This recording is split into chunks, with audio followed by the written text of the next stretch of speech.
In almost every relationship you can remember, you were the one who cared more. Not because the other person didn't care at all, but because the caring was never quite equal. You remembered the small things. You followed up. You noticed when something was wrong before it was said out loud. You showed up even when showing up was inconvenient. And somewhere along the way, you stopped expecting that to be returned in the same measure. This is about what it costs to always be the one who cares more, and why you kept choosing it even when it hurt. There is a particular kind of exhaustion that comes from being the one who always cares more. It is not the exhaustion of doing too much, though that is part of it. It is the exhaustion of constantly being the one who closes the gap. The one who reaches first. The one who remembers, follows up, checks in, holds the relationship together when it would otherwise quietly drift. And over time, you stop noticing that you are doing this. It becomes who you are. The person who cares. The dependable one. The one relationships can count on to keep functioning, even when the effort is overwhelmingly one-sided. This pattern usually starts in relationships where caring felt like the only thing you could control.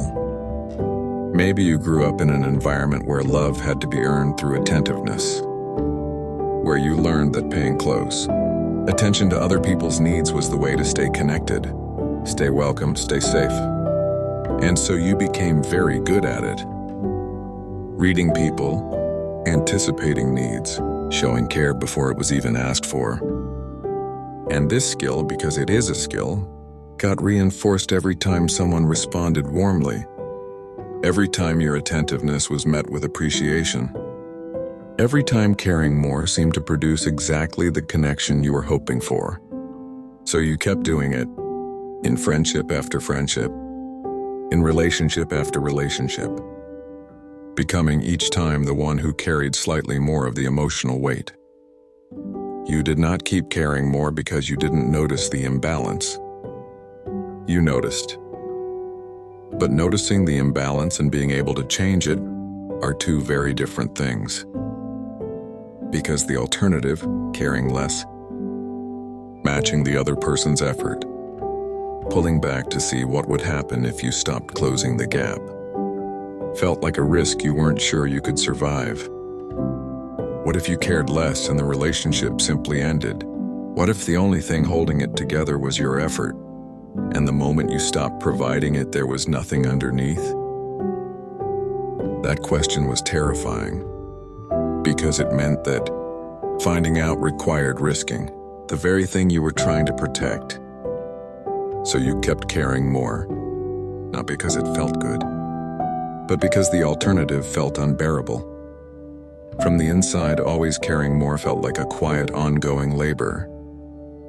The mental tracking of who reached out last. The internal calculations about whether you were asking too much by simply wanting to be thought of too. The disappointment that became so familiar it stopped registering as disappointment. Just as the low hum of a relationship that required more from you than it gave back. And there was a particular loneliness in being the one who cared more. Because caring more meant noticing things the other person didn't notice, feeling things they didn't feel with the same intensity, holding a kind of attentiveness that, by its nature, could not be fully understood by someone who wasn't holding it too. You were lonely in the very relationships that were supposed to be the opposite of lonely.